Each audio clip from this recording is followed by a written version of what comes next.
Мектеп болашаққа жетелейтін жарық жол. Ал мектептің жүрегі ұстаз.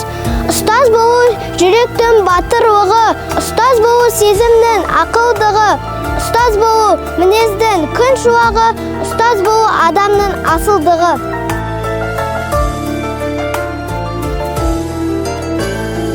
Ғалымда кеншіде басиетін, ұстазым бар сенің қасиетін.